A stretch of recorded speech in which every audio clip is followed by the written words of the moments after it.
Hey, it's Dizzy. I'm out at the farm with a couple of horses that really need a good grooming. They just had their teeth done today. Licorice needs a trank for that, and she's still recovering. She's a little dopey, so I figured I'd shoot a video and tell you about my experience with hospital number 1. It started the Sunday after Thanksgiving.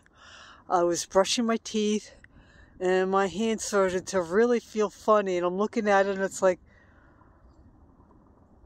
my fingers just kind of dropped down, kind of like they looked like they were melting, and no, I didn't get water on me, and then my hand fell.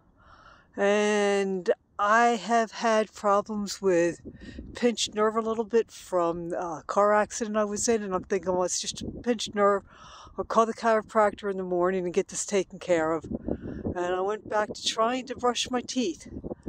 Well, then my face and tongue started to get numb, and it's like, this isn't good.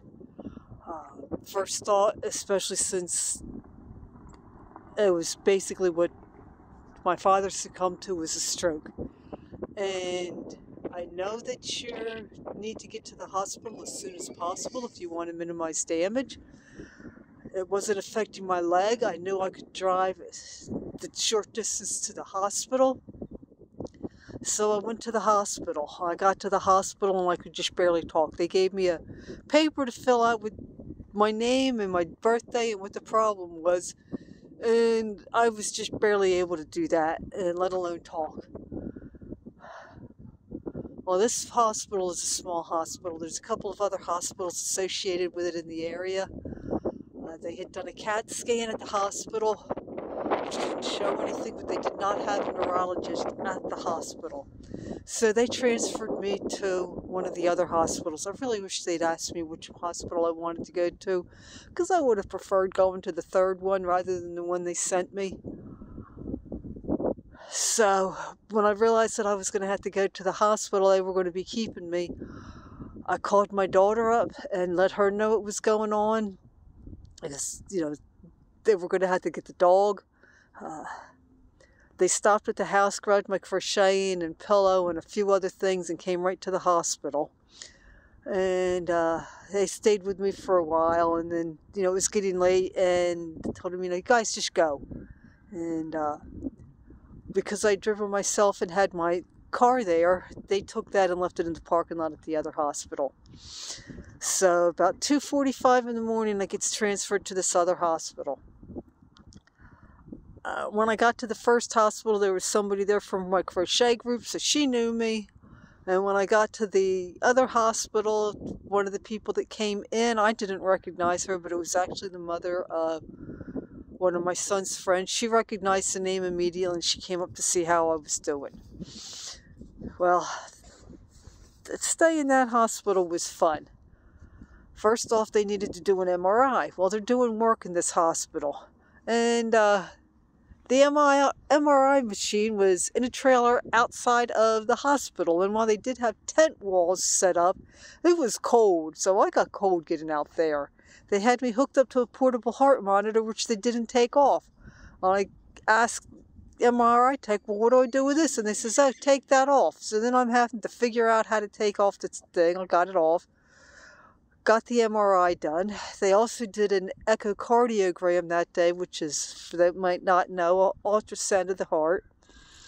And they kept asking to see me smile and wanted to know if it felt any different between right side and left side. My problem with that is I was in a car accident years ago. I had the nerve moved in my right elbow, an ulnar nerve transposition, and I still get some numbness and tingling from my arm. Sometimes I'll even drop stuff.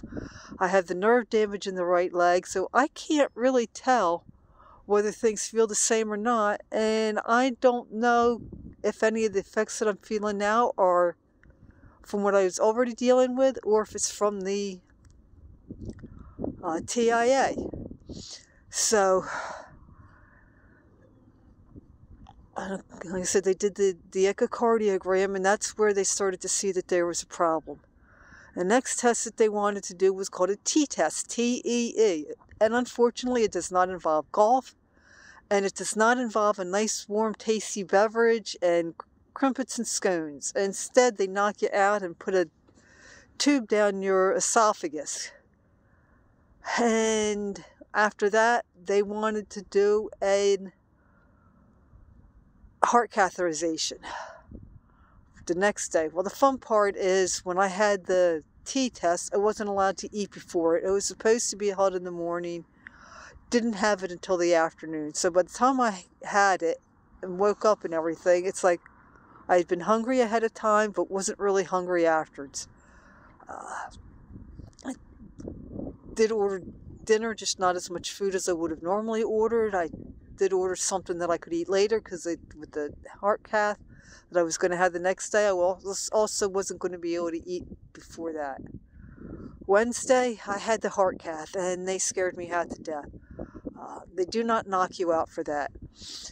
But everything all of a sudden started going black. And then the next thing I know, I'm coming to when they're saying, oh, she's coming back. And I'm asking myself, did I die on the table? Nope. They just managed to hit a nerve, basically, and made me pass out. It was nice when they had me back and recovering. The people that were with me are all professing Christians. So we're sitting there listening to praise and worship music and having a nice time. So that was nice. And they get me back in the room, and after a while they come in, and yeah, I definitely had to have the operation. I had to go to another hospital to have another ultrasound, and I'm not looking forward to that. And they said I could go home. Well, one reason that they left my car at the hospital was, since my daughter and her husband were getting ready to leave for Germany, his father drove them to the airport the day I got let out. I was on the 4th floor of this hospital. I was not walking the greatest. I was not feeling the greatest. Yeah, I wanted to get home, wanted to see my animals. Well, they did not provide a wheelchair for me to get downstairs. They sent somebody with me, and I walked down. I'm telling her, my car is in the parking lot, but I don't know where. Showed her the picture that my daughter had sent me of the parking lot. There was this A7 on this telephone pole. She didn't know where that was, but she walked me all through the hospital, downstairs, through to the back of the hospital, to the emergency entrance, took me outside and said, your car's somewhere's over in there, and left. And I felt horrible. I'm looking, I'm not seeing anything that looks like my car. I'm not seeing this A7 on a pole. I see somebody getting ready to pull out. I flagged them down and asked them if they knew how the parking lot was set up. They were on the phone with somebody, and that person knew, and they were able to tell me that I needed to go back in the hospital, walk back through the hospital, and go out the front entrance, not the back. So I walked into the emergency room, and they also weren't concerned that I'm out there wandering around. Basically, all they did was open a door so that I could get to the front of the hospital. By that time, it's like I'm not even bothering to talk to anybody. They don't really seem to care. So I walked out of the hospital. I started looking for this A7 on the pole. I never found the A7, but I saw my car. So I was able to get it and get home. And I couldn't help but thinking when I'm wandering around there trying to find my car, what if I had passed out? Well, excuse me, I still have a cough. But that was my experience with Hospital 1. And I will tell you my experience with Hospital 2 another day. I'm coughing now, so I think I'm done talking, and I'll talk at you later.